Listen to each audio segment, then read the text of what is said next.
to Revelation chapter 5, the first 7 verses. வெளிப்படுத்தின விசேஷம் 5ஆம் அதிகாரம். அன்றியும் உள்ளும் புறமும் எழுதப்பட்ட 7 முத்திரைகளான முத்திரிக்கப்பட்ட ஒரு புஸ்தகத்தை சிங்காசனத்தின் மேல் வீற்றிருக்கிறவருடைய வலது கரத்திலே கண்டேன். புஸ்தகத்தை திறக்கவும் அதை முத்திரைகளை உடைக்கவும் பாத்திரவான் யார் என்ற மிகுந்த சத்தம் உண்டாக கூக்குற பலமுள்ள ஒரு தூதனை கண்டேன். வானத்திலாவது பூமியிலாவது பூமியின் கீழாவது ஒருவனும் அந்த புஸ்தகத்தை திறக்கவும் அதை பார்க்கவும் கூடாதிருந்தது. ஒருவனும் அந்த புஸ்தகத்தை திறக்கவும் வாசிக்கவும் அதை பார்க்கவும் பாத்திரவானாய் காணப்படாததினால் நான் மிகவும் அழுதேன். அப்பொழுது மூப்பரில் ஒருவன் என்னை நோக்கி, நீ அழ வேண்டாம், இதோ யூத கோத்திரத்தின் சிங்கமும் தாவீதின் வேறுமானவர் புஸ்தகத்தை திறக்கவும் அதன் 7 முத்திரைகளை உடைக்கவும் ஜெயம் கொண்டிருக்கிறார் என்றான். அப்பொழுது இதோ அடிக்கப்பட்ட வண்ணமாய் இருக்கிற ஒரு ஆட்டுக்குட்டி சிங்காசனத்திற்கும் 4 ஜீவன்களுக்கும் மூப்பர்களுக்கும் மத்தியில் நிற்கிறதை கண்டேன். அது 7 கொம்புகளையும் 7 கண்களையும் உடையதாய் இருந்தது. அந்த கண்கள் பூமி எங்கும் அனுப்பப்படுகிற தேவனுடைய 7 ஆவியாம். அந்த ஆட்டுக்குட்டியானவர் வந்து சிங்காசனத்தின் மேல் உட்கார்ந்திருக்கிறவருடைய வலது கரத்திலிருந்து புத்தகத்தை வாங்கினார்.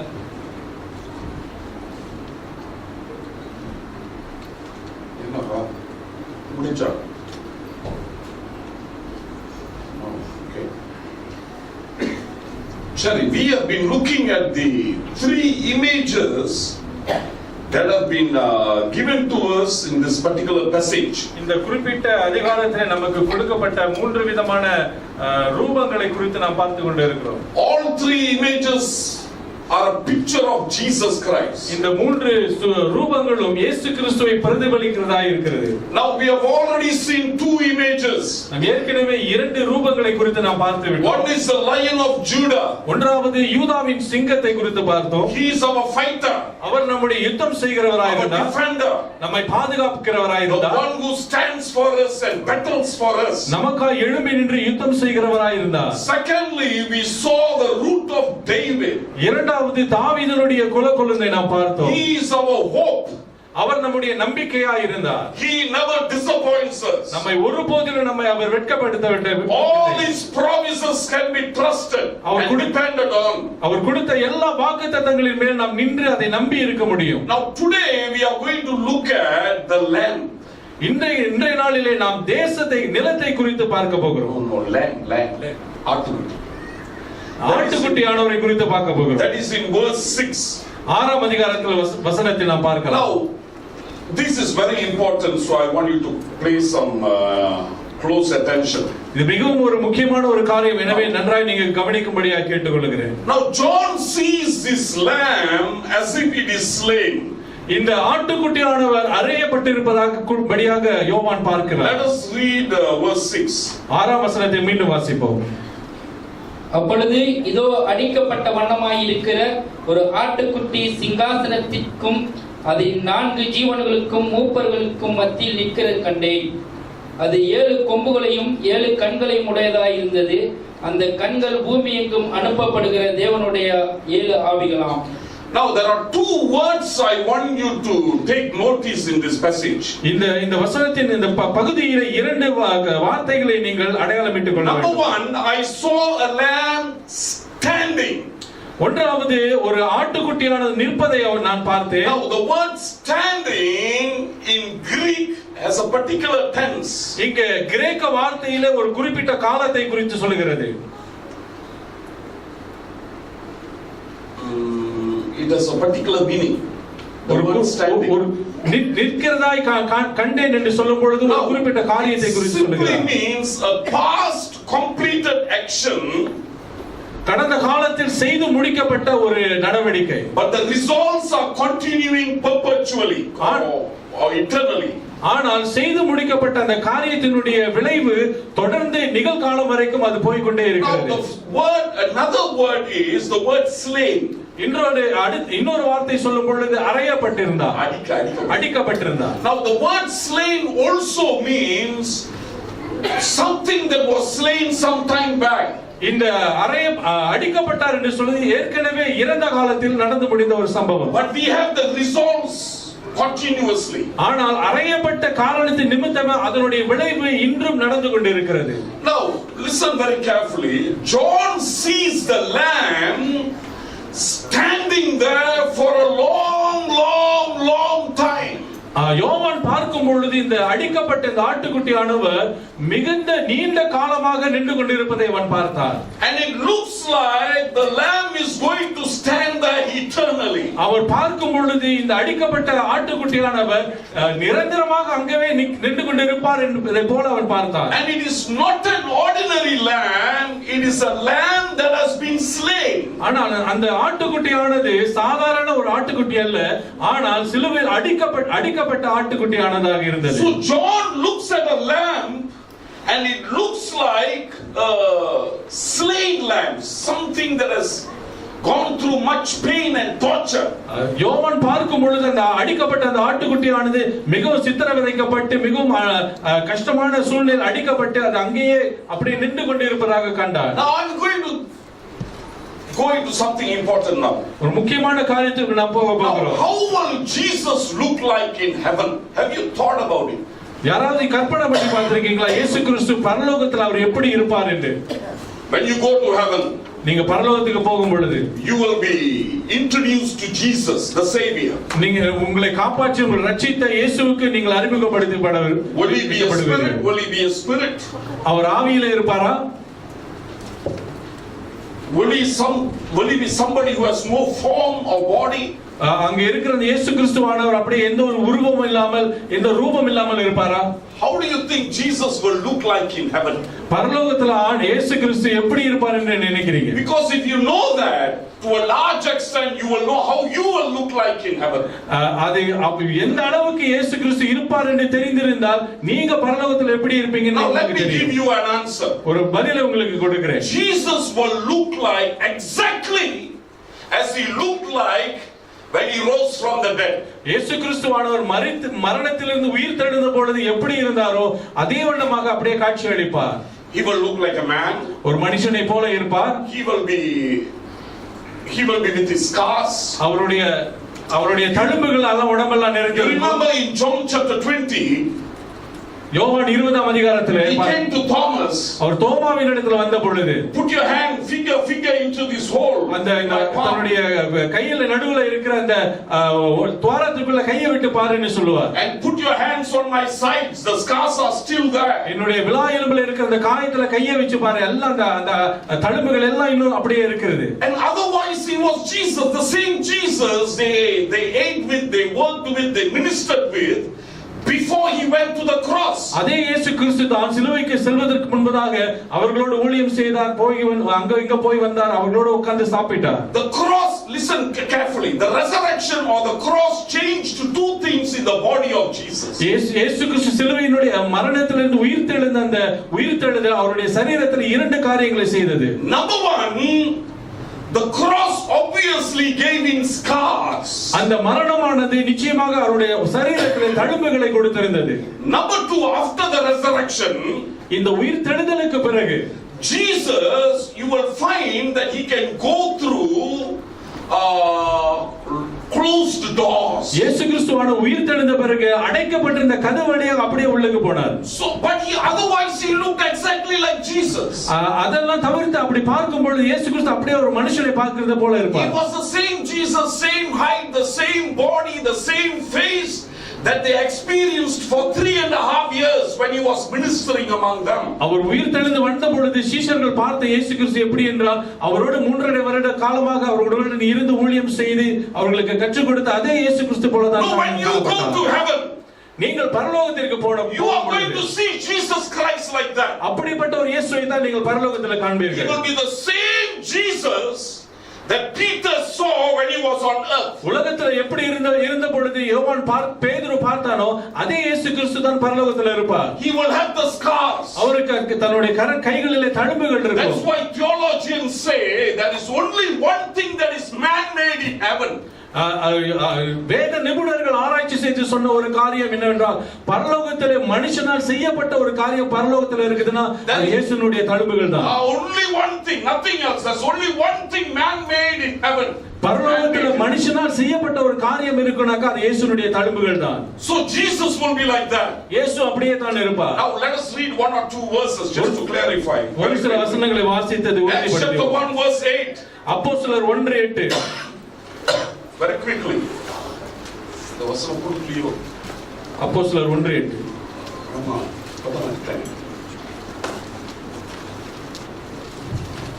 பரிசுத்த ஆவி உங்களிடத்தில் வரும்போது நீங்கள் பலனடைந்து எருசலேமிலும் யூதேயா முழுவதிலும் சமாரியாவிலும் பூமியின் கடைசி பரியந்தமும் எனக்கு சாட்சிகளாய் இருப்பீர்கள். Wrong. Acts of the Apostle chapter 1 verse 11. Sorry. 11. 1:11.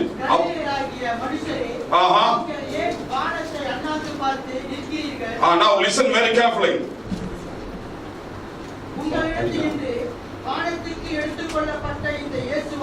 This Jesus was taken up from you into heaven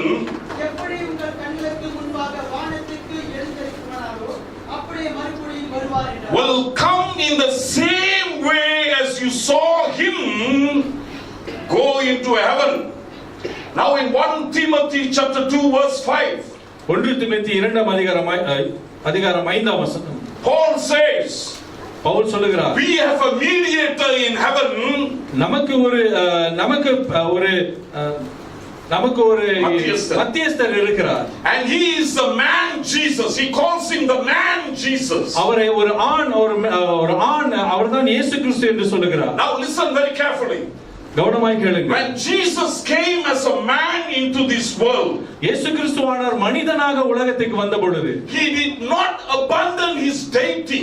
அவருடைய பரிசுத்தத்தை அவர் அவருடைய தெய்வீகத்தை அவர் அப்படியே விட்டுட்டு வரல. So when he came as a man and walked among us, அவர் மனுஷனாக உலகத்துக்கு வந்து மனிதரோடு நடக்கும் பொழுது it does not mean he threw off his godness and came as a total man. தன்னுடைய தெய்வீகத்தை முற்றிலுமாக துறந்து ஒரு மனுஷனைப் போல அவர் வரவில்லை. He was man and he was God. அவர் மனுஷனாகவும் தெய்வமுமாக உலகத்தில் வந்தார். When he went back to heaven, அவர் பரலோகத்திற்கு போன பொழுது when he went back to heaven, அவர் பரலோகத்திற்கு போன பொழுது திரும்ப போன பொழுது when he went back to heaven, he did not throw off his humanity. அவருடைய அந்த மனுஷ தன்மையை அவர் முற்றிலுமாக விடவில்லை. So you go and see that, you see God man Jesus. அங்கே நீங்க பரலோகத்திலே போய் பார்க்கும் பொழுது மனுஷனாக இருந்த தெய்வத்தை அங்க பார்ப்பீங்க. You will see Jesus இயேசுவை பார்ப்பீங்க as a total man. ஒரு முழுமையான மனுஷனாக பார்ப்பீங்க. As Peter, James, John and the people slept with and ministered with. எப்படி யோவான், பேதுரு இவர்கள் எல்லாம் இயேசுவோடு கூட இருந்து ஒளியும் செய்து படுத்து உறங்கினாங்களோ, but you will also realize that he is actually God. ஆனாலும் நீங்கள் புரிந்து கொள்வீர்கள் அவர்தான் உண்மையான கடவுள் என்று. Okay, you just keep that in mind because that is very important. அதை அப்படியே ஞாபகத்துல வெச்சுக்கங்க, காரணம் there ரொம்ப are முக்கியம். some things that Jesus does today for us. நமக்காக 7 காரியங்களை இயேசு செய்திருக்கிறார். This ascended God. நமக்காய் வந்த அந்த ஆண்டவர். We cannot go into the 7 things. We are in chapter 5 actually, but we will come to that later another day. நாம் இன்னொரு நாட்களில் இந்த காரியத்தை குறித்து பார்ப்போம் முழுமையாக. But I want you to remember that this Jesus being a God man, he has been like that eternally. இந்த மனித தெய்வமானவர் நித்திய காலமாக அவர் அப்படியே தான் இருக்கிறார். He came as a man. ஒரு மனுஷனாக வந்தார். Now we saw him as a man. அவரை நாம் ஒரு மனிதனாக பார்த்தோம். And for a long time the disciples thought he was just another man. இந்த சீஷர்கள் நினைத்தாங்க ஏற்கனவே வந்து போன புனிதர்களை போல இவர் ஒரு புனிதர் என்று நினைத்தார்கள். It was slowly that it was revealed to them that this man is actually God. ஆனால் கொஞ்சமாக இவர் தன்னை தெய்வம் என்பதை அவர்களுக்கு வெளிப்படுத்தினார். Now this makes a lot of difference in the way we see God. இதெல்லாம் நாம் ஆண்டவரை பார்க்கிற விதத்திலே நமக்கு வித்தியாசப்படுத்துகிறது. And it makes a lot of difference in the way that you and I view Jesus Christ. நீங்களும் நானும் இயேசுவை பார்க்கிற அந்த விதத்தை நிறைய மாற்றம் செய்யும். Now Let's come back to this passage and I will touch back again about the ascension of Jesus in a little while. Come back to this passage. You will see that Jesus appears as a lamb that has been slain. நீங்கள் இயேசுவை பார்க்கும் பொழுது அடிக்கப்பட்டு அறையப்பட்ட ஒரு ஆட்டுக்குட்டியை போல நீங்க பார்ப்பீங்க. Now this is also important. இதுவும் ஒரு முக்கியமான காரியம். Two reasons this is important. இரண்டு காரணங்கள் இது முக்கியமாக இருப்பதற்கு. Number one, ஒன்றாவது, he is a constant reminder in heaven. Is a constant reminder in heaven that he died for humanity. அவர் மனுஷனுக்காக மரித்தவர் என்று அடையாளம் காணும்படியாக நிரந்தரமாக அவர் பரலோகத்தில் இருக்கிறார். He is a witness before God the Father, God the Spirit, and all the angels, the archangels, the creatures, and everybody, that he actually died for filthy human beings. பரலோகத்தில் அவருக்கு தெய்வமான பிதாவுக்கு முன்பதாகவும் தெய்வமான பரிசுத்த ஆவிக்கு முன்பதாகவும் எல்லா சேனாதிபதிகளுக்கும் தூதர்களுக்கு முன்பதாக அவர் இந்த பாவ மனுக்குலத்துக்காக மரித்து போன ஒரு அடையாள சின்னமாக பரலோகத்தில் நிரந்தரமாக இருக்கிறார். அவர் தன்னுடைய கரங்களிலே தழும்புகள் வரும்படியாக அவர் ஏற்றுக்கொண்டார். ஏன்? To witness to everybody in heaven, பரலோகத்தில் இருக்கிற எல்லாரும் அதை சாட்சியாக பார்க்கும்படி, that you and I qualify to be in heaven. பரலோகத்தில் நீங்களும் நானும் தகுதி பெறும்படியாக அவர் சாட்சியாக நின்றார். Somebody in heaven may be wondering, I'm just presumptuous, simply talking. ஒருவேளை ஒரு கற்பனைக்காக ஒருவேளை பரலோகத்துல யாராச்சும் கொஞ்சம் யோசிச்சு பார்ப்பாங்க, how can these human beings be there? எப்படி இந்த ஒரு மனுஷன் பரலோகத்துல இருக்க முடியும்னு யோசிச்சுக்கலாம். Filthy fellow on earth, I know him. இந்த மனுஷன் உலகத்துல மகா மோசமான கேடான ஒரு மனுஷன். He was a murderer, he was a rapist, ஒரு கொலைகாரன், ஒரு கற்பழிப்பாளர். That lady was a very loose woman. அந்த ஸ்திரீயான மிகவும் மோசமானவள். This fellow cheated so many people. இந்த மனுஷன் நிறைய பேரை ஏமாத்தி இருக்கான். How come they are in heaven? எப்படி இவங்க எல்லாம் பரலோகத்துக்கு வந்து சேர்ந்தாங்க? All they got to do is take a look at God Jesus Christ. அவர்கள் எல்லாம் செய்ய வேண்டிய ஒரு காரியம் என்னவென்றால் இயேசு கிறிஸ்துவை நோக்கி பார்க்க வேண்டும். They will immediately get the message that this Jesus died for these people and qualified us to be there. இயேசு கிறிஸ்துவை பரலோகத்தில் பார்க்கும் பொழுதே அவர்களுக்கு அந்த பதில் கிடைக்கும், இப்படிப்பட்ட மோசமான ஜனங்களுக்காக தான் இயேசு கிறிஸ்து மரித்தார் என்று. You know, in chapter 5, ஐந்தாம் அதிகாரத்துல, this is an amazing chapter. இது மிகவும் ஒரு ஆச்சரியமான ஒரு அதிகாரம். This is the only chapter you will come across in the whole Bible. நீங்க வேதாகம் முழுவதும் வாசிக்கும் பொழுது இந்த அதிகாரத்துல ஒரு காரியத்தை காண்பீர்கள். That everything worships Jesus Christ. எல்லா காரியங்களும் எல்லா சிருஷ்டிகளும் ஜீவன்களும் இயேசு கிறிஸ்துவை மட்டுமே ஆராதனை செய்கிறது. Except for God the Father and God the Spirit, everything else worship Jesus Christ. தெய்வமான பிதாவும் தெய்வமான ஆவியானவரை தவிர மற்ற எல்லா ஜீவன்களும் ஆண்டவர் இயேசு கிறிஸ்துவை மட்டுமே ஆராதனை செய்கிறது.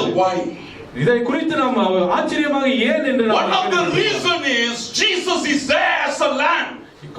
ஒரு காரணம் என்னவென்றால் ஆட்டுக்குட்டியான இயேசு கிறிஸ்து அங்கே இருக்கிறார். Nobody, absolutely nobody will die for people like you and me.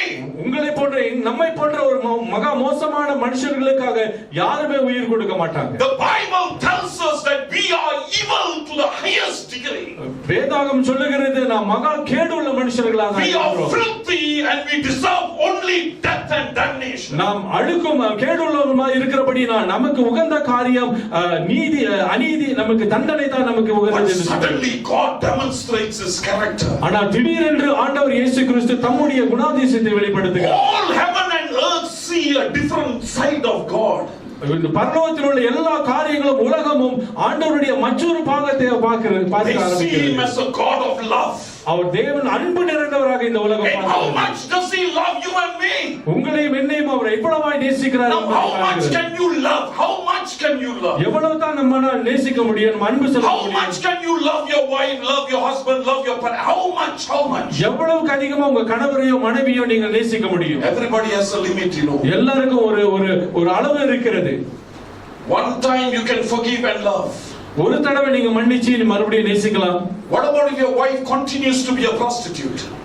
அல்லது உங்க மனைவி தொடர்ந்து விபச்சாரம் செய்து கொண்டிருந்தாங்க? What about 10 times you forgive her and accept her? ஒரு 10 தடவை நீங்க மன்னிச்சு நீங்க திரும்ப ஏத்துக்கொள்றீங்க. What about 100 times you forgive your husband? அல்லது உங்க கணவனை 100 தடவை மன்னிச்சு ஏத்துக்கொள்றீங்க. What about 1000 times you forgive your son? அல்லது ஒரு 1000 தடவை உங்க பிள்ளையை நீங்க மன்னிச்சு ஏத்துக்கொள்றீங்க. History tells us even the refined human being comes to a point of giving up. சரித்திரம் நிரூபிக்கிறது எவ்வளவு நேர்மையான தூய்மையான மனுஷனாக இருந்தாலும் கூட அவனுக்கு என்று ஒரு எல்லை ஒரு நேரம். The day comes you give up on your wife, you give up on your husband, and you give up on your child. அவனுடைய எல்லைக்கு அந்த எல்லையை மீறும் பொழுது தன்னுடைய மகனுக்கோ அல்லது கணவன் மேலேயோ மனைவி மேலேயோ வைத்திருக்கிற அந்த பொறுமை இழந்து போகிறான். But you and I have been sinning against God almost every day. ஆனால் நீங்களும் நானும் ஆண்டவருக்கு விரோதமாக அன்றாடமும் நம்ம பாவம் செய்து வருகிறோம். The Bible says he died for us. வேதம் சொல்லுகிறது அவர் நமக்காய் மரித்தார். And to silence the whole of heaven from accusing us. இந்த முழு பரலோகமே நம்மை பார்த்து குற்றம் சாட்டும்படியை நிறுத்தும்படியாக. Or looking at us suspiciously. அல்லது மிகவும் ஒரு சந்தேகத்தோடு நம்மை பார்க்கும்படியாக. Jesus is there with his scars. இயேசுவானவர் பரலோகத்திலே தம்முடைய காயங்களோடு அங்கே சாட்சியாக இருக்கிறார். You know how heaven responds to that? இந்த பரலோகம் அதை பார்த்து எப்படி அது பிரதிபலிக்கிறது தெரியும். இந்த முழு பரலோகமே அவருக்கு முன்பதாக cannot comprehend such love. இப்படிப்பட்ட ஒரு அன்புக்கு நேராக எதுவுமே Look at one or two verses. Look at verse 8. 8ஆம் வசனத்தை பார்ப்போம். அந்த புத்தகத்திலே அவர் வாங்கினபோது அந்த 4 ஜீவன்களும் 24 மூப்பர்களும். Now okay, I have said this all of my truth.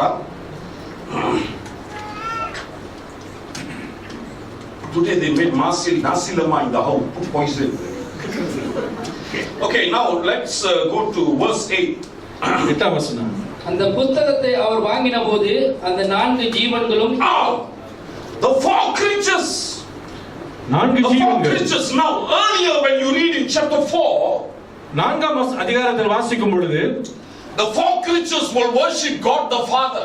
இந்த 4 ஜீவன்களும் பிதாவான தேவனை ஆராதனை செய்தது. And all the elders will fall flat worshiping, throwing off their crowns. மற்ற எல்லா மூப்பர்களும் தலை குப்புறமாக விழுந்து சாஷ்டாங்கமாக விழுந்து தேவனை. But the Bible doesn't say the 4 creatures fall down and worship. Oh, it could have been.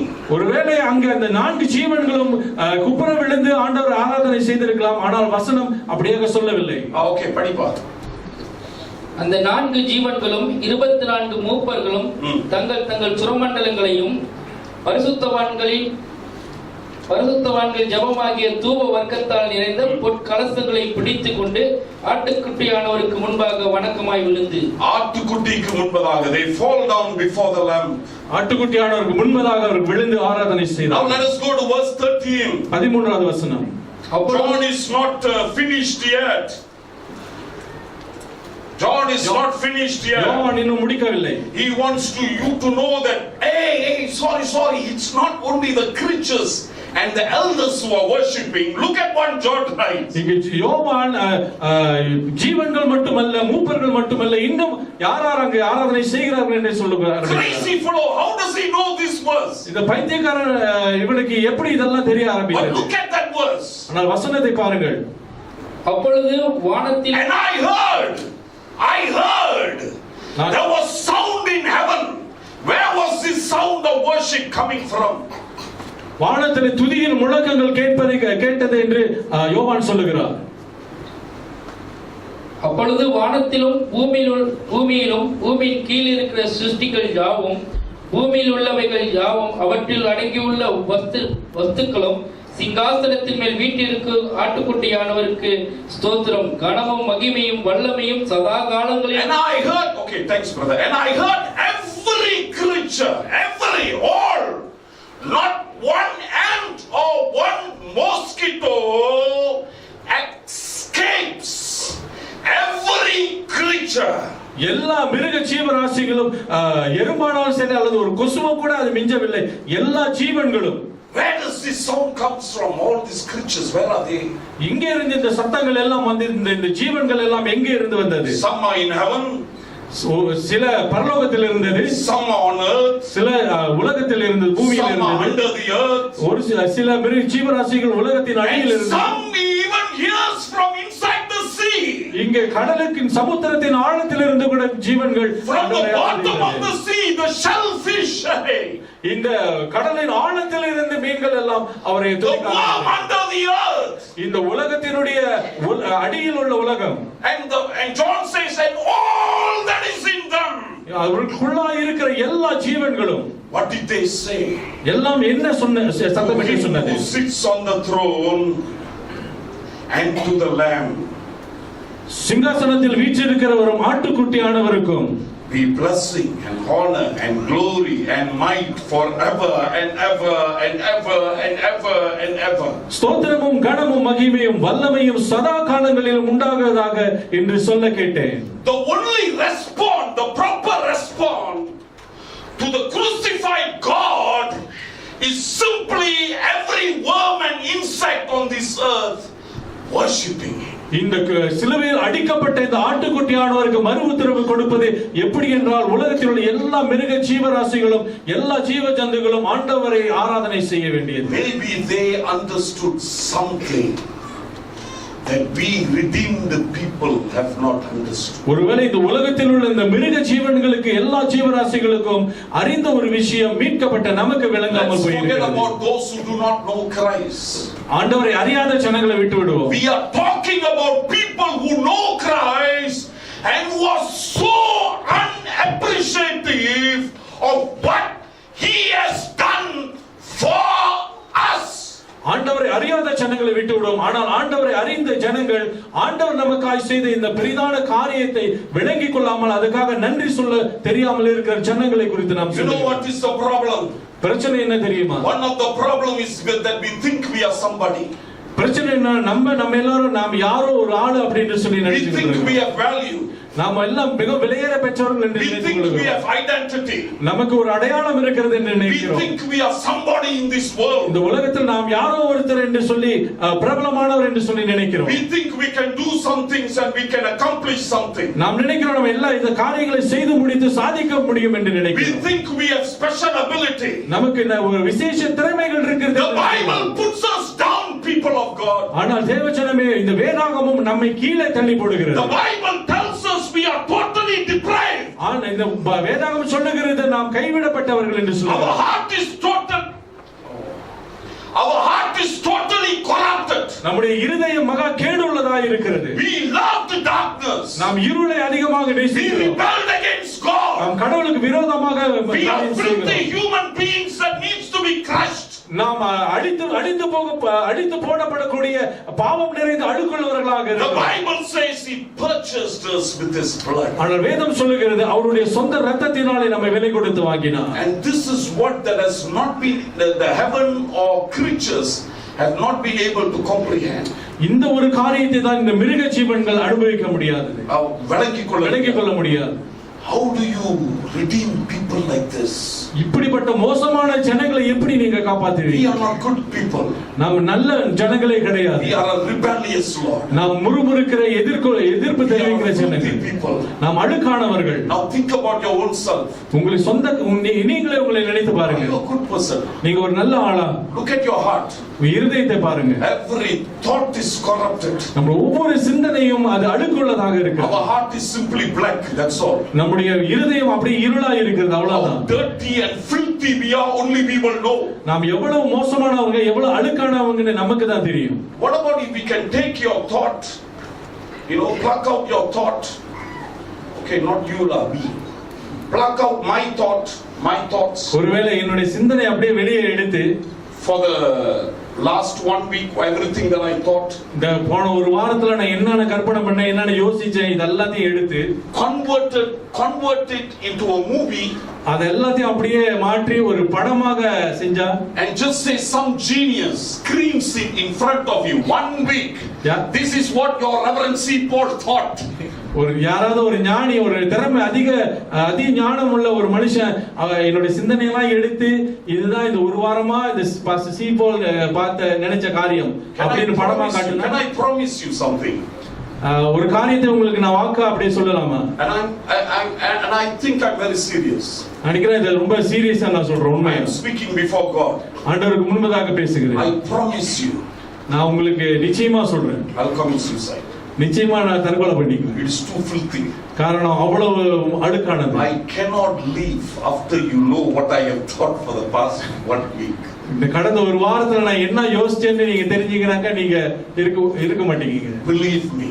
நம்புங்க என்ன. You are not better than me. என்னை விட என்ன விட நீங்க ரொம்ப நல்லவங்க கிடையாது. We are all filthy. நாம் எல்லோரும் அழுக்கானவர்கள். This is the filthy and the dirtiness that Jesus chose and made us his children. ஆனாலும் இந்த அழுக்கான மோசமான கேடுள்ள ஆளைத்தான் இயேசு கிறிஸ்துவானவர் தேர்ந்தெடுத்து அவருடைய பிள்ளையாக மாற்றி இருக்கிறார். Even the worm couldn't comprehend this truth. இந்த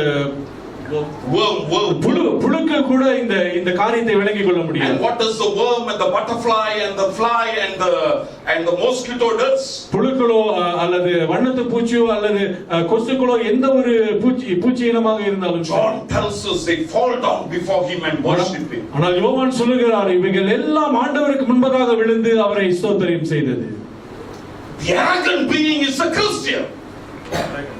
The arrogant fellow.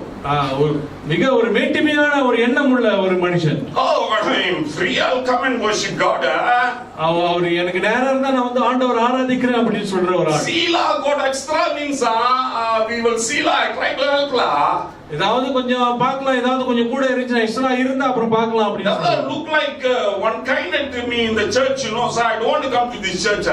இந்த ஆளு என்ன ஒரு மாதிரியா இருக்கிறாரு, பார்க்கவே சரியா இல்ல, அதனால நான் சர்ச்சுக்கு வர மாட்டேன். Filthy human beings who do not know who we are and who do not know Jesus Christ. நாம் யார் என்று அறியாத அழுக்கானவர்கள் என்று தெரியாமல் இயேசு கிறிஸ்து யார் என்று அறியாமல் இருக்கிற ஜனங்கள். Why did the early apostles went to their death? Why did the early apostles went to their death and faced death for this Jesus? இயேசுவுக்காக ஏன் ஆதிகால அப்போஸ்தலர்கள் இயேசுவுக்காக உயிரை கொடுத்தாங்க? Why did the early missionaries went to the mission field in their youth and died for Jesus? ஆரம்ப காலத்தில் உள்ள சுவிசேஷ ஊழியக்காரர்கள் இளம் வயதிலேயே தங்களுடைய வாழ்க்கையை இயேசுவுக்காக அர்ப்பணித்து உயிரை கொடுத்தார்கள். Compared to those accomplished people like you and me. உங்களையும் என்னையும் போல அவர்கள் எல்லாம் செய்து முடித்தவர்களா? இல்லை. They knew Jesus better than what we and I know about him. நம்மை விட இயேசுவை அவர்கள் இன்னும் அதிகமாக அறிந்து வைத்திருக்கிறார்கள். All we know about him is that to suck all the goodness from him, you know. நமக்கு தெரிந்ததெல்லாம் நம்ம எல்லாம் இதுல திறமனா அவர்கிட்ட இருக்கிற எல்லா நன்மைகளையும் அப்படி உறிஞ்சி எடுத்து. We only want Jesus to serve us. நாம் இயேசு கிறிஸ்து நமக்காக ஊழியம் செய்யணும்னு தான் நம்ம we are God's word. After all, we are gods.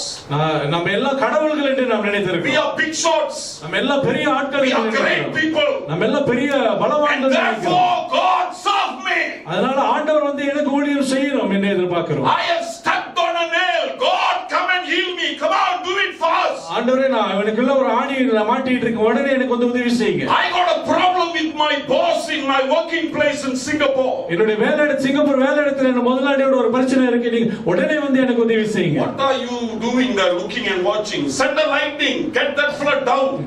அங்க உட்கார்ந்து என்ன பண்ணிட்டு இருக்கீங்க பார்க்காம உடனே ஒரு மின்னல் அனுப்பி அவனை சாகடிங்க. The Bible demands that we serve him. ஆண்டவர் வேதாகமம் நமக்கு சொல்லுகிறது நாம் அவரை சேவை செய்ய வேண்டும் என்று. We have created another Jesus. ஆனா நாம் என்ன செஞ்சிருக்கோம், இன்னொரு இயேசுவை உருவாக்கி இருக்கிறோம். Exactly as the pagans created their gods.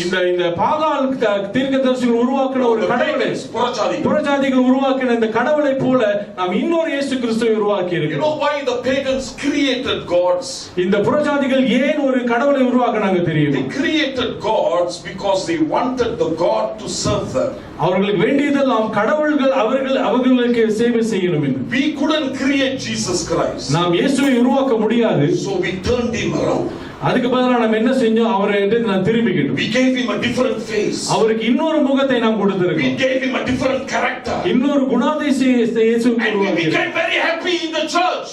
அதை செஞ்சிட்டு நாம் சபையில வந்து ரொம்ப சந்தோஷமா Come on, God, do it. வந்த உடனே சத்தமா ஆண்டவரே வாங்க வந்து செய்யுங்க என்று சொல்லுகிறோம். One fellow, a pastor fellow, useless fellow in JB ல இருக்கிற ஒரு பிரயோஜனமில்லாத ஒரு ஊழியக்காரர், ஒரு pastor. I must say a stupid fellow. அல்லது ஒரு முட்டாள் போதகர் என்று நான் சொல்ல. He commands God.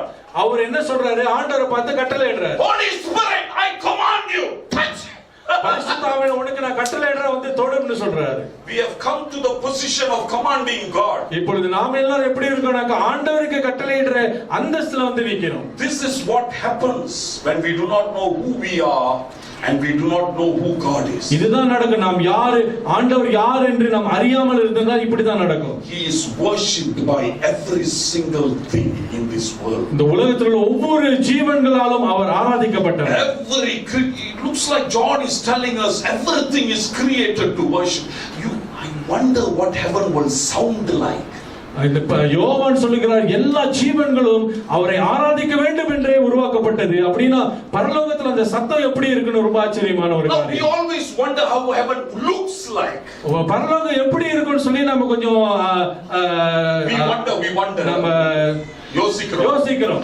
And we have our dreams about some beautiful things in heaven. ஒருவேளை நம்ம பரலோகம் இப்படி இருக்கும் அப்படி இருக்கும் அழகா இருக்கும் அப்படி சொல்ல கற்பனை பண்ணி பார்த்தோம். But in verse 13, ஆனால் 13ஆம் வசனத்திலே John is talking not about what he saw. யோவான் அங்க பார்த்த விஷயத்தை குறித்து சொல்லல. He is talking about what he heard. அவர் என்ன கேட்டாரோ அந்த சத்தத்தை குறித்து விவரித்து சொல்கிறார். And the Bible says, வேதம் சொல்லுகிறது, that's what is implied there. He hears even the worms worshiping. அவர் என்ன கேட்டார்னா இந்த புழு ஆராதிக்கிறது கூட அந்த சத்தத்தை அவர் காதுல தெளிவா கேட்டார்னு சொல்லுகிறார். What will heaven sound like? அப்படினா பரலோகத்துல அந்த சத்தம் எப்படி இருக்கும்? You and I cannot imagine. நீங்களும் நானும் அதை நிச்சயமா கற்பனை பண்ணி பார்க்க முடியாது. But it can be a beautiful place where beautiful sceneries and beautiful sound. ஆனா நிச்சயமா நம்புகிறேன் அந்த சத்தமானது, அந்த காட்சியானது மிக மிக ஒரு அழகான அருமையான காட்சியாக இருக்கும், சத்தமாக இருக்கும். You know, people of God, தேவஜனமே, our only response to a God like this இப்படிப்பட்ட ஒரு கடவுளுக்கு நாம் கொடுக்கிற மறுமொழி என்னவென்று தெரியுமா? can only be worship, worship and worship. அவரை ஆராதித்து ஆராதித்து ஆராதித்து கொண்டே இருப்பதுதான். We humble ourselves. நம்மை தாழ்த்தி we surrender to him. அவரிடத்துல நம்ம முழுமையாக ஒப்பு கொடுத்து we submit to him. அவருக்கு நாம் நம்மை ஒப்பு கொடுத்து and say, Lord, you know everything. ஆண்டவரே உமக்கு எல்லாம் தெரியும் என்று சொல்லி அவரிடத்துல ஒப்பு கொடுத்து worship you, Lord. நான் செய்யறதெல்லாம் உம்மை ஆராதிக்கிறது மட்டுமே. நான் உம்மை ஆராதிக்க மட்டும் தான் என்னால முடியும். One theologian puts it like this. ஒரு ஆராய்ச்சியாளர் இப்படியாக சொல்கிறார். Can you imagine Jesus seated beside God? ஒரு கற்பனையில் அப்படி சொன்னீங்க, ஆண்டவர் பக்கத்துல இயேசு கிறிஸ்துவை அமர்த்தப்படுகிறார். And then he says, சொல்லுகிறார், the dust of the earth, the dust, உலகத்தினுடைய தூசி. he came as a dust of the earth. இந்த உலகத்துக்கு அவர் தூசியை போல வந்தார். Today he is seated in the highest position. ஆனால் இன்றைக்கு அவர் உலகத்தில் இந்த பரலோகத்தின் உயர்ந்த உன்னதமான ஸ்தானத்தில் all of universe is in the highest position. இந்த உலக அண்ட சராசரங்களிலே மிக உன்னதமான ஒரு இடத்திலே. Now that man continues to say, அந்த மனுஷன் தொடர்ந்து சொல்லுகிறார், that we are with him. நாம் அவரோடு இருக்கிறோம் என்று சொல்லுகிறார். He came as a dust of this earth. இந்த உலகத்தின் தூசியை போல அவர் வந்தார். Took us with him. அவரோடு நம்மை எடுத்துக்கொண்டு and he took us to heaven. அவர் நம்மை பரலோகத்துல கொண்டு போய். And the Bible says we are seated at the right hand of God Almighty. வேதம் சொல்கிறது நாம் சர்வ வல்லமையான தேவனுடைய வலது பார்சத்தில் வீற்றிருக்கிறோம் என்று. Because Jesus came as a man. காரணத்திற்கெல்லாம் காரணம் இயேசு கிறிஸ்துவானவர் மனித ரூபத்தில் உலகத்துக்கு வந்தார். One day ஒரு நாள் I'll be seated with God. அவரோடு கூட நான் அங்கே இருப்பேன். Because Jesus is there. காரணம் இயேசு கிறிஸ்து அங்கே இருக்கிறார். He identified himself with humanity. அவர் தம்மை உலகத்திலே தாழ்மையாக வந்தவர். He identified himself with humanity. தம்மை மனுஷ ரூபத்தில் அடிமைத்தனத்தில் அவர் வெளிப்படுத்தினார். And that gave me value. அந்த வெளிப்படுத்தின அந்த தாழ்மையின் அடிமையாக வெளிப்படுத்தின காரியம் எனக்குள்ள ஒரு விலையை கொடுத்தது. Because he became a man, அவர் மனுஷனாக வந்தபடியினால் the useless, valueless man now has value. ஒரு விலையில்லாத ஒரு பிரயோஜனம் இல்லாத ஒரு மனுஷன் இப்பொழுது மிக விலையேற பெற்றவனாக Because he இருக்கிறார். sanctified me. காரணம் அவர் என்னை சுத்திகரித்து And when he went up, அவர் மேலே போகும் பொழுது by his grace he took me along. அவருடைய கிருபையினாலே என்னையும் கூட கொண்டு போனார். Can you understand? புரியுதுங்களா? It's everything Jesus. இதெல்லாம் இயேசு கிறிஸ்துவினால. If you and I have never come to the conclusion that it is everything Jesus, You and I have not known the real gospel that is spoken of in the Bible. எல்லாவற்றிலும் எல்லாமே இயேசு கிறிஸ்துதான் என்கிற சத்தியத்தை நாம் விளங்கிக் கொள்ளாமல் இருந்தால் இந்த வேதத்தினுடைய காரியத்தை நாம் புரிந்து கொள்ள முடியும். It is everything Jesus. எல்லாமே இயேசு கிறிஸ்து. Everything is Jesus. எல்லாமே இயேசு கிறிஸ்துதான். A to Z Jesus. ஏல இருந்து Z வரை இயேசுதான். ஜீவன் இல்லாட்டா அது இயேசு கிறிஸ்து. You are here to live for him. நீங்க அவருக்காக வாழும்படியாக இருக்கீங்க. You are here to serve him. அவரை சேவிக்க அவரை ஆராதிக்க இருக்கீங்க. You are here to kiss him. அவரை முத்தம் செய்ய இருக்கீங்க. And you are here to glorify him. நீங்க அவரை மகிமைப்படுத்த இருக்கீங்க. The Christian's duty, it's everything is Jesus. கிறிஸ்தவனுடைய வேலை என்னன்னா nothing but Jesus. வேற ஒன்றுமில்லை இயேசு கிறிஸ்து. Because without Jesus we are nothing. இயேசு கிறிஸ்துவை தவிர நாம் ஒன்றுமில்லை. John chapter 15 verse 5. யோவான் 15:5. Without me அவரை எல்லாம் you can do nothing. நாம் ஒன்றுமே செய்ய முடியாது. You cannot move your finger. உங்க விரலை கூட நீங்க அசைக்க முடியாது. It's actually saying without me, அவர் இல்லாமல், without me, நான் இல்லாமல், Jesus is saying without me, இயேசு சொல்லுகிற வார்த்தை நான் இல்லாமல் you are actually nothing. நீங்க ஒன்றுமே இல்லை.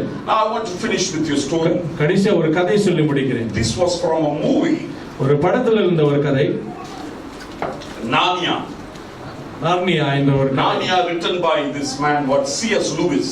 C.S. Lewis என்ற ஒரு மனுஷன் கதை எழுதிய ஒரு மனுஷன் எழுதிய. You all know that it's a Christian movie. அது ஒரு கிறிஸ்துவ படம் என்று எல்லாருக்கும் தெரியும். Now in the first part, it's actually a few parts. I do not know how many, but I know I've seen 3 parts.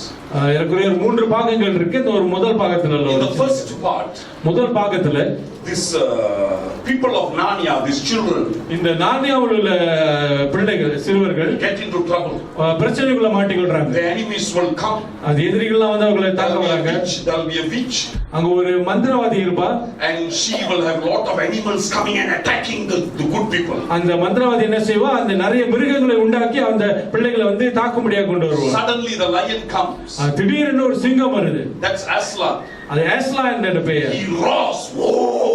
அந்த சிங்கம் வந்து ஓன் அப்படியே கர்ஜிக்குது. And all the enemies get destroyed. அது சத்தத்தை கேட்டோனே மத்த எல்லா மிருகங்களும் அப்படியே ஓடி போகுது. All the good people who were dead become alive. இப்ப செத்து போன எல்லா நல்ல மனுஷங்களும் உயிரோட வந்துட்டாங்க. Lot of great miracles happen. அந்த இடத்துல பெரிய ஒரு அற்புத அதிசயம் நடந்தது. The trees become alive. மரங்கள் எல்லாம் மறுபடியும் the waters become alive. The waters தண்ணீர் மறுபடியும் ஓட ஆரம்பிச்சு. Everything will start fighting for the good people. இப்பொழுது எல்லா சுற்றி இருக்கிற எல்லா காரியங்களும் நல்லவங்களுக்காக சண்டை and the bad people get destroyed. இந்த கெட்டவர்கள் எல்லாம் அழிக்கப்படுறாங்க. This is part 1. இது முதல் பாகம். Now we go to part 2. இப்போ இரண்டாவது பாகம். Part 2 is also about one man by the name of Prince Caspian. Caspian என்ற இளவரசன் கதை. Again there is war between good and bad. மறுபடியும் நல்லதுக்கும் கெட்டதுக்கும் சண்டை நடக்குது. The little girl remembers Aslan. இந்த ஒரு சின்ன பிள்ளை எஸ்லா என்ற அந்த சிங்கத்தை ஞாபகம் வைத்திருக்கா. She knows the good people are going to lose. அவளுக்கு தெரிஞ்சிருச்சு இந்த நல்லவங்க எல்லாம் தோத்துக்கிட்டு போறாங்க, சாக போறாங்க. small group. இந்த நல்லவங்க எல்லாம் ஒரு சின்ன ஒரு கூட்டம் தான். The big bad people, big army, they'll be like wow, like the sand of the seashore. There'll be so many. இந்த கெட்டவங்க என்ன எப்படினாக்கா கடல்ல இருக்கிற மணல் அப்படி அவ்வளவு அதிகமா நிறைய பேர் குமிஞ்சி இருந்தாங்க. So the good people give up hope. இப்போ இந்த நல்லவங்க என்ன கொஞ்சம் பேரா இருக்குன்னா அவங்களுக்கு நம்பிக்கை இழந்து மனம் உடைஞ்சு போயிட்டாங்க. How to fight with this? We will lose. இவ்வளவு ஜனம் இருக்கு, ஒரு பட்டாளமே இருக்கு, எப்படி நம்ம சண்டை போடுறது, தோத்துருவோம்னு நினைக்கிறேன். Tell Lucy go look for Aslan. இப்போ இந்த சின்ன பிள்ளை லூசியை அனுப்பி சொன்னாங்க, போய் இந்த அஸ்லாமை கூட்டிட்டு வாங்க. She takes a horse. உடனே என்ன செய்யற, ஒரு குதிரை மேல ஏறி and she rides. அந்த குதிரையை சவாரி செய்து போகிறார். She goes into forest. காட்டுக்குள்ளாக கடந்து போறார். The enemies will follow. அந்த கெட்டவங்க பின்னாலே தொடர்ந்து வராங்க. Destroy the small girl who is looking for Aslan. இந்த அஸ்லான் இந்த சிங்கத்தை தேடி போற இந்த சின்ன பிள்ளையை அவங்க அழிக்கிறதுக்கு வராங்க. Suddenly Aslan appears. திடீரென அஸ்லான் அந்த இடத்துக்கு வருது. Suddenly he stands there. திடீரென்று அந்த அஸ்லான் அங்கே வந்து நிக்குது. And then the followers, the enemy get destroyed. Now mind that okay. அப்புறம் பின்னால துரத்திட்டு வந்த எதிரிகள் எல்லாம் செத்து போறாங்க. So she tells Aslan come, வா, We need help. எங்களுக்கு உதவி தேவைப்படுது. Come and roar again. வந்து மறுபடியும் நீ சத்தமா கர்ஜிக்கணும். Come and show your almighty power. உன்கிட்ட இருக்கிற அந்த வல்லமையை அங்க வந்து காட்டு. Destroy the enemy as you destroyed before. ஏற்கனவே முதல்ல நீ சாகடிச்சது போல இப்போ எதிரிகளை வந்து சாகடிக்கணும். That's when Aslan tells her nothing happens twice the same way in Narnia. இப்பொழுது அஸ்லான் சொல்லுது நார்னியால ஒரு வாட்டி நடந்த விஷயம் மறுபடியும் நடக்காதுன்னு சொல்லுது. And she holds the lion. அந்த சின்ன பெண்ணு அந்த சிங்கத்தை அப்படியே கட்டி பிடிச்சு frightened and scared. அவ ரொம்ப பயந்து போய் அப்படியே நடுங்கி கொண்டிருக்காங்க. She holds the lion and sleeps on the lion's neck. Actually they call it the mane, you know, the சிங்கத்தினுடைய அந்த சடையில அந்த முடி இருக்கு, அதுல அப்படியே சாஞ்சிட்டு அப்படியே படுத்துட்டு இருக்கு. She sleeps for a while, she lies down for a while. கொஞ்ச நேரம் அப்படியே அந்த சிங்கத்தை கழுத்தை கட்டி பிடிச்சு அந்த தலையில அப்படியே சாஞ்சிட்டு இருக்கு. Suddenly she gets up. திடீர்னு அவர் எழுந்திருச்சுறா. And she says, I am ready now. இப்போ சொல்றா நான் இப்ப ரெடியா இருக்கேன். Now this is what she says, I am sorry Aslan. அவ சொல்றா அஸ்லான் என்னை மன்னிச்சிரு. I am ready now. இப்போ நான் ரெடியா இருக்கேன், ஆயத்தமா இருக்கேன். And then the Aslan turns to the small girl and says, அந்த அஸ்லான் மறுபடியும் அந்த சின்ன பிள்ளைக்கு நேரா திரும்பி சொல்லுது, now you are a lioness. இப்போ நீ ஒரு பெண் சிங்கம். And now இப்போ all Narnia will be renewed. எல்லா நார்னியாவில் எல்லாமே மறுபடியும் புதுப்பிக்கப்படும். Come, வா. we have no time to lose. நம் தோத்து போறதுக்கு நேரத்தை இழக்கிறதுக்கு முடியாது இப்ப. And so the girl joins together with Narnia for the final battle. இப்போ கடைசியா நார்னியால அந்த சின்ன பெண்ணு என்ன செய்யறா, அந்த சண்டையில போய் இறங்குறா. When you know who our God is, நம்முடைய தேவன் யார் என்று நீங்கள் அறியும் பொழுது, you know that our power comes from him. நம்முடைய வல்லமை எங்க இருந்து வருதுன்னு உங்களுக்கு தெரியும். God wants us to be powerful people on this earth. இந்த உலகத்திலே அவருடைய வல்லமையான ஜனங்கள் இருக்க வேண்டும் என்று ஆண்டவர் எதிர்பார்க்கிறார். The very fact he tells us that he comes inside you tells me that I am here for a mission. உண்மை சொல்லணும்னா அவர் நமக்குள்ளாக வந்து ஒரு காரியத்திற்காக ஒரு ஊழியத்திற்காக நான் இந்த இடத்துல இருக்கிறேன் என்று சொல்லுகிறார். I am here for a purpose. ஒரு நோக்கத்திற்காக நான் இங்கே வைக்கப்பட்டிருக்கிறேன். God is inside me.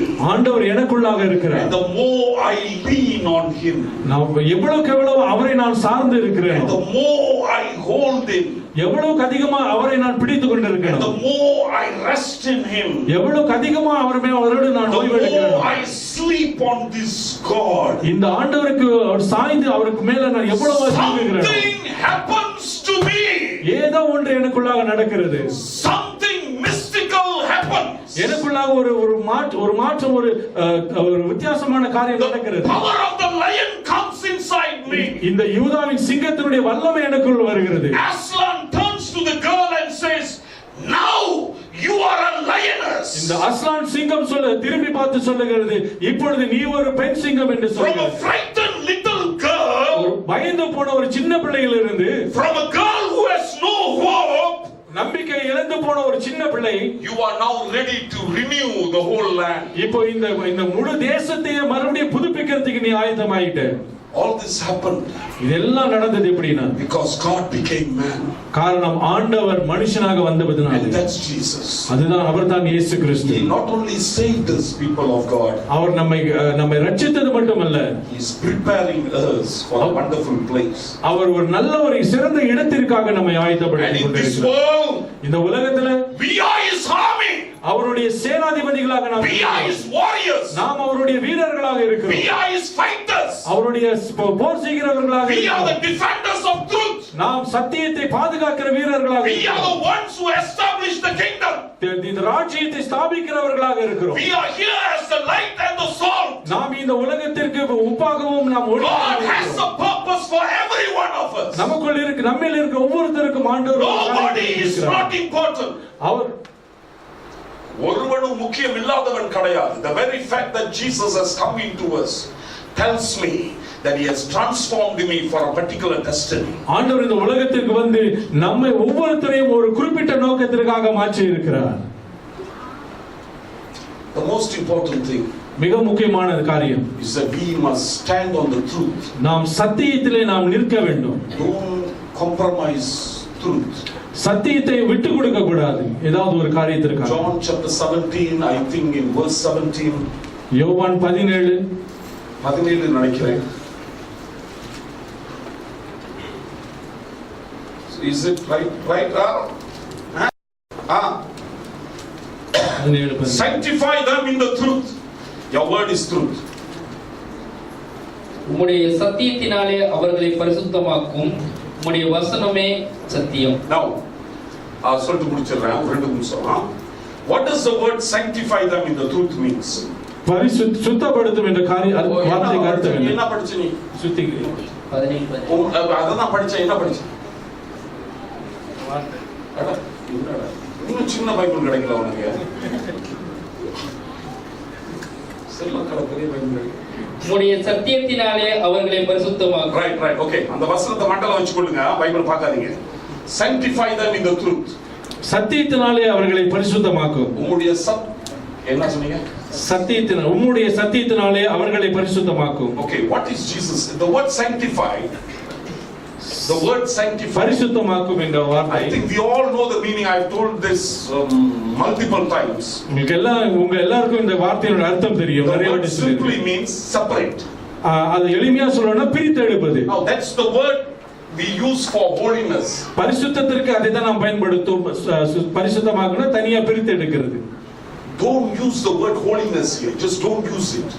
அந்த வார்த்தையை பயன்படுத்தாதீங்க பரிசுத்தம். If you don't think holiness here, you will get the meaning of that verse. பரிசுத்தம் என்ற வார்த்தையை நீங்க நினைச்சிட்டு இருந்தீங்கன்னாக்கா அந்த அர்த்தம் உங்களுக்கு கிடைக்காது. கரெக்ட். வழங்குதா நான் சொல்லுது? You see, the English Bible uses the word sanctify. ஆங்கில பைபிள்ல sanctify என்ற அந்த சுத்தமாக்குறது. The Tamil Bible uses the word பரிசுத்தம். Now it is correct translation, but to understand this verse, சரியான மொழிபெயர்ப்பு, ஆனா அதை வேறு விதமான வித்தியாசமா புரிந்து கொள்ள வேண்டும். To understand this, you must use the word separate, the Greek word, the original word separate. கிரேக்க வார்த்தையில ஒரிஜினல் வார்த்தையில பார்க்கும்போது அது பிரித்து எடுக்கிறது. அதுதான் சரியான வார்த்தை. Jesus say? இயேசு என்ன சொன்னார்? Separate them by your truth. அவர்களை உம்முடைய சத்தியத்தினாலே அவர்களை பிரித்து வையுங்கள் என்று சொல்லுகிறார். What separates us from the world? நம்மை இந்த உலகத்திலிருந்து பிரித்து எடுப்பது என்ன? எது? Truth. சத்தியம். And then he goes on to say, தொடர்ந்து அவர் சொல்லுகிறார், your word is truth. உம்முடைய வார்த்தை சத்தியமானது. So what separates us? நம்மை பிரித்து எடுக்கிறது? The word. இந்த வார்த்தை. This is the word that makes us a different people. இந்த வார்த்தை தான் நாம் ஒரு வித்தியாசமாக பிரித்து எடுக்கப்பட்ட ஜனங்களாக காட்டுகிறது. You and I must learn how to stand on this word. நீங்களும் நானும் இந்த வார்த்தையின் மேல நிற்பதற்கு கற்றுக்கொள்ள வேண்டும். Sometimes it can be costly. ஒரு சில நேரங்களிலே இது நமக்கு ஒரு விளைவா இருக்கும். But believe me, நான் நம்புங்க, the word is given to us not to persecute us. இந்த வசனமானது நம்மை துன்புறுத்துவதற்காக கொடுக்கப்படவில்லை, but for our own good. ஆனால் நம்முடைய நன்மைக்கென்றே இந்த வார்த்தை கொடுக்கப்பட்டிருக்கிறது. We don't follow this word for our marriage. இந்த வார்த்தைகளை நாம் கல்யாணத்துக்கு பயன்படுத்துறதில்லை. பைபிள் கெட்டி கடகடன்னு மோள அடிச்சு தாலியை கட்டி I love you சொல்றாரு. I love you சொல்றாரு.